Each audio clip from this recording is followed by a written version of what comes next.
ஜீவநீரோடை ஊழியங்கள் வழங்கும் இதயத்திற்கு இன்று ஒரு சிந்தனை. தேவனை நோக்கி யோசபாத்திற்கு ஒரு பெரிய நெருக்கடி ஏற்பட்ட போது எங்கள் கண்கள் உம்மையே நோக்கி கொண்டிருக்கிறது என்று ஜெபித்தான். பெரிய நெருக்கடியான சூழ்நிலைகளை சந்திக்கும் போது அந்த சூழ்நிலைகளையே பார்த்து பார்த்து பலமிழப்பது நல்லதல்ல. அதற்கு பதிலாக கர்த்தர் மேல் கண்களை வைத்து அவருடைய உதவியின் மேல் நோக்கமாயிருப்பது நல்ல அனுபவமே. ஆனால் இதைவிட மிகச்சிறந்த ஒரு அனுபவம் உண்டு. அது நம்முடைய நெருக்கடியான சூழ்நிலைகளின் விளைவாக கர்த்தரையே நோக்கி கொண்டிராமல் கர்த்தர் நமக்காக நியமித்த இலக்கின் மேல் கண்களை வைத்து செயல்படுதல். அநேகர் இரவும் பகலும் வாரத்தின் 7 நாட்களும் வருடத்தில் 12 மாதங்களும் கர்த்தர் மேல் கண்களை வைத்து அவருடைய உதவிக்காக கெஞ்சி கொண்டிருக்கின்றார்கள்.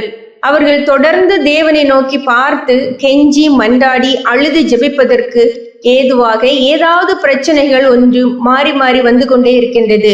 ஆனால் இரவும் பகலும் ஜெபம், உபவாசம், ஜெப கூட்டங்கள் என கர்த்தர் மேல் பார்வையை வைத்து கெஞ்சி மன்றாடினாலும் பெரிய நல்விளைவுகள் இல்லை. காரணம் என்ன?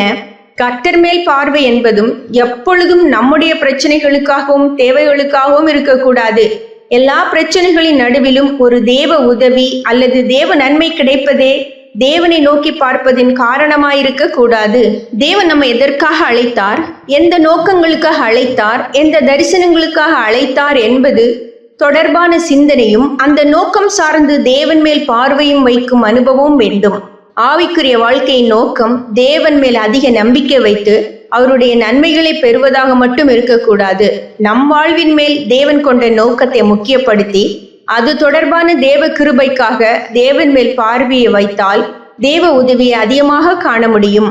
தேவனே, இவ்விதமான பிரச்சனைகளின் நடுவிலும் நான் உம் சித்தம் செய்ய வேண்டும், உம்முடைய வழியில் நடக்க வேண்டும், உம்முடைய நோக்கத்தை நிறைவேற்ற வேண்டும், அதற்கான விசேஷ கிருபை தாரும் என்று ஜெபித்தால் தேவன் அந்த நோக்கம் நிறைவேறுவதற்காக எந்த பிரச்சனைகளின் நடுவில் நாம் கடந்து செல்ல பாதை காட்டுவார் என்பது நிச்சயம். சிந்தனைக்கு, ஆசைப்பட்டதெல்லாம் அடைய முடியாதது பிரச்சனை அல்ல, அடைய வேண்டியவைகளை ஆசைப்படாமல் போவதுதான் பெரிய பிரச்சனை.